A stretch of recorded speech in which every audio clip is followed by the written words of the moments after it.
പ്രിയപ്പെട്ട മാതാപിതാക്കളെ, ഞാൻ നിങ്ങളോട് ഒരു ചോദ്യം ചോദിക്കട്ടെ. നമ്മുടെ മക്കൾ ഇന്ന് വലിയ ഡിഗ്രി നേടി, വലിയ ജോലി നേടി, ഇന്ന് അവർ വിദേശത്തേക്ക് മൈഗ്രേറ്റ് ചെയ്തു പോയി. ഏറ്റവും സമ്പന്നതയിലും സമൃദ്ധിയിലും ഒക്കെയാണ് നമ്മുടെ കുഞ്ഞുങ്ങൾ ഇന്ന് ജീവിക്കുന്നത്. പക്ഷേ സ്വയം ഒരു ചോദ്യം ചോദിക്കുക. നമ്മുടെ കുഞ്ഞുങ്ങൾ സമ്പന്നതയുണ്ട്, സമൃദ്ധിയുണ്ട്, ഈ ലോകത്തിലെ വികസിത രാജ്യത്തിലാണ് അവർ ജീവിക്കുന്നത്. പക്ഷേ ഈശോയിൽ നമ്മുടെ കുഞ്ഞ് വളർന്നോ എന്ന് ഓരോ മാതാപിതാക്കളും ഒന്ന് ചിന്തിച്ചു നോക്കിക്കേ. ഇന്ന് ലോകത്തിന്റെ പല രാജ്യങ്ങളിലും നമ്മുടെ കുഞ്ഞുങ്ങൾ പഠിക്കുകയും ജോലി ചെയ്യുകയും ചെയ്യുന്നുണ്ട്. എന്നാൽ വിദേശ രാജ്യത്തിലെ സാഹചര്യങ്ങൾ വളരെ വ്യത്യസ്തമാണ്. അവിടെ ആരാധനാലയങ്ങളൊക്കെ അടഞ്ഞിരിക്കുകയാണ്. ഞായറാഴ്ചകളോ ഒന്നും അവരെ സംബന്ധിച്ചിടത്തോളം ഒരു വർക്കിംഗ് ഡേ ആണ്. കാരണം എന്താണെന്നറിയാമോ? ഭീമമായ ലോണും കടബാധ്യതയുമുള്ള കുട്ടികൾ സൺഡേയും കൂടെ എക്സ്ട്രാ വർക്ക് ചെയ്തെങ്കിൽ മാത്രമേ അവരുടെ കടബാധ്യതയൊക്കെ അല്ലെങ്കിൽ അവരുടെ ലിവിംഗ് എക്സ്പെൻസുകളൊക്കെ അവർക്ക് മീറ്റ് ചെയ്യാൻ സാധിക്കത്തുള്ളൂ. അപ്പോൾ എന്താ ചെയ്യുന്നത്? പ്രാർത്ഥനയും ഈ സൺഡേ സ്കൂളിൽ പോകുന്ന കാര്യവും അല്ലെങ്കിൽ ഞായറാഴ്ച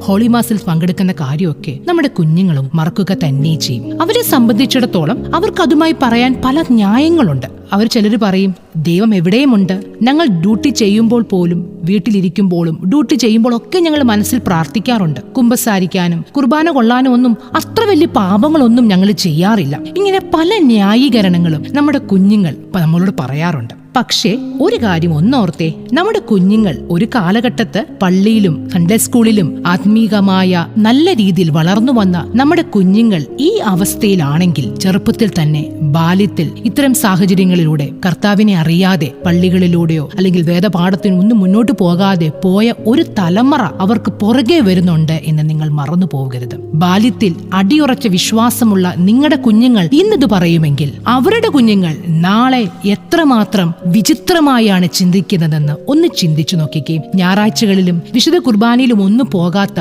നമ്മുടെ കുട്ടികളുടെ അവസ്ഥ എന്തായിരിക്കുമെന്ന് ഒന്ന് ആലോചിച്ചേ. ക്രിസ്തുവിൽ നിന്നും നമ്മുടെ കുഞ്ഞുങ്ങൾ പൂർണ്ണമായി മാറിപ്പോകും. ഇന്നത്തെ വിദേശ രാജ്യങ്ങളുടെ ദൃശ്യം നമ്മളെ ഏറെ വേദനിപ്പിക്കുന്നതാണ്. ഒരു കാലത്ത് വിശ്വാസികളുടെ കൂട്ടായ്മ കൊണ്ട് നിറഞ്ഞിരുന്ന സഭകൾ ഇന്ന് അടഞ്ഞുകിടക്കുകയാണ്. പള്ളികളൊക്കെ വലിയ പബ്ബുകളും ഹോട്ടലുകളുമായി മാറുന്ന കാഴ്ചകളാണ് ഇന്ന് കാണുന്നത്. വിശ്വാസം ഇല്ലാത്തിടത്ത് ലൗകികമായ ആസ്വാദനങ്ങൾ വളരുന്നു. എന്നാൽ ഒരു കാര്യം മറന്നുപോകാതിരിക്കുക, ദൈവത്തെ മറക്കുന്നിടത്ത് ദൈവം തന്റെ അനുഗ്രഹം പിൻവലിക്കും. ഈശോയെ മറക്കുന്നിടത്ത് ഇരുട്ടുണ്ടാകും എന്ന് മറന്നുപോകരുത്. ഇസ്രായേൽ ജനത്തിന്റെ ചരിത്രം നമ്മുടെ മുൻപിലുണ്ട്. അതിനാൽ വളരെ സീരിയസ് ആയിട്ട് തന്നെ ഈ വിഷയത്തെ കൈകാര്യം ചെയ്യുക, ചിന്തിക്കുക. കുടുംബ പ്രാർത്ഥന ഒരു കാരണവശാലും നിങ്ങൾ ലോകത്തിന്റെ ഏത് വികസിത രാജ്യത്തിലാണ് ജോലി ചെയ്യുന്നതെങ്കിൽ, എത്ര തിരക്കുണ്ടെങ്കിലും നിങ്ങൾ കുടുംബം ഒന്നായിട്ട് പ്രാർത്ഥിക്കാൻ ശ്രമിക്കണം. സൺഡേ സ്കൂളിലും വിശുദ്ധ കുർബാനകളിലും ഒക്കെ നിങ്ങളും നിങ്ങളുടെ കുട്ടികളും നിങ്ങളുടെ കുടുംബമായി പങ്കെടുക്കാൻ പറ്റണം. എത്ര ദൂരയാത്ര ചെയ്യേണ്ടി വന്നാലും, ചിലപ്പോൾ നിങ്ങളുടെ ഡ്യൂട്ടി തന്നെ നഷ്ടപ്പെടുത്തിയാൽ പോലും അത് വിശുദ്ധ കുർബാന അല്ലെങ്കിൽ വിശുദ്ധ സൺഡേ സ്കൂളും ഒന്നും ഒരിക്കലും മിസ്സാക്കാതെ ശ്രമിക്കുക. ഓർക്കുക, ദൈവത്തിന് വേണ്ടി സഹിക്കുന്ന വേദന